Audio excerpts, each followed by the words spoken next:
dumating ako sa Jerusalem. At pagkalipas ng 3 araw,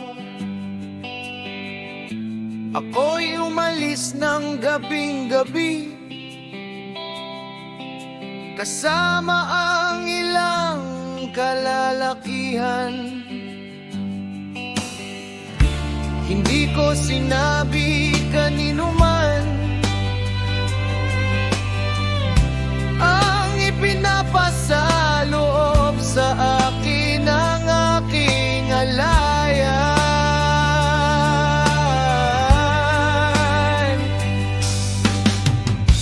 na gagawin para sa Jerusalem. Ang tanging kabayong sakay ko ay ang sarili ko lamang. Lumabas ako ng gabing iyon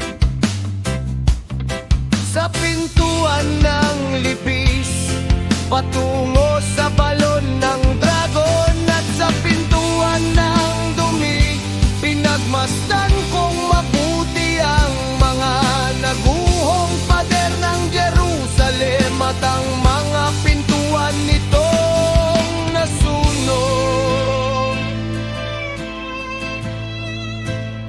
Nagpatuloy ako sa pintuan ng bukal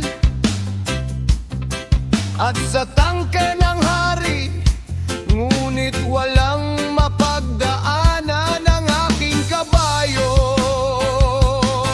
Kaya umahon ako sa litis ng gabing iyon at pinagmasdan ng pader.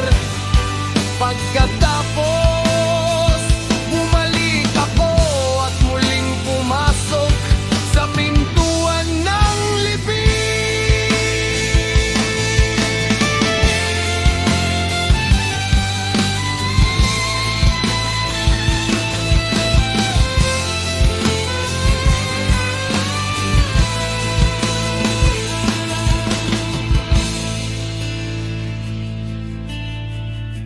Hindi alam ng mga pinuno kung saan ako pumunta o kung ano ang aking ginagawa. Wala pa akong sinasabi kanino man, kahit sa mga Yudiyo, mga kahan, mga maharlika, mga pinuno, at sa iba pang magsasagawa ng gawain. Kaya't sinabi ko sa kanila, nakikita ninyo ang aking kalagayan. Wasak ang Jerusalem at ang mga pintuan nito ay nasunog. Hali kayo, ating itayong muli ang pader ng Jerusalem upang hindi na tayo mapahiya.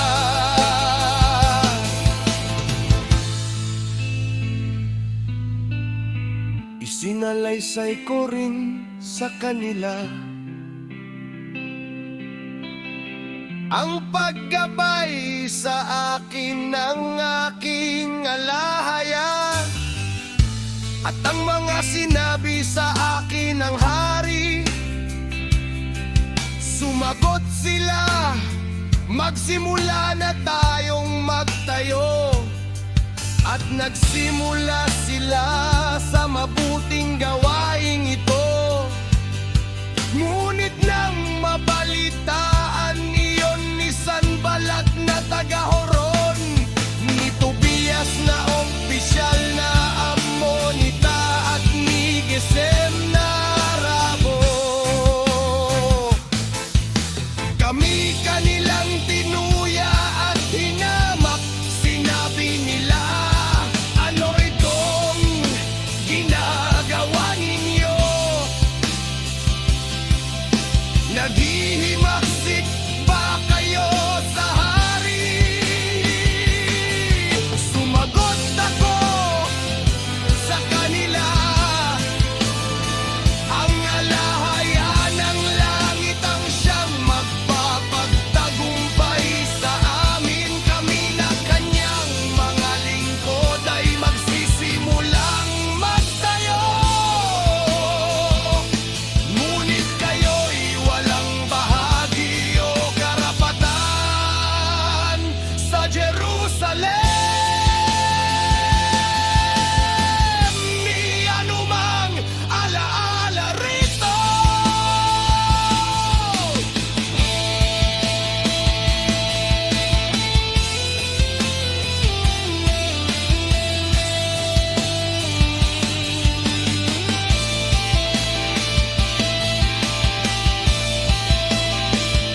Isinalaysay ko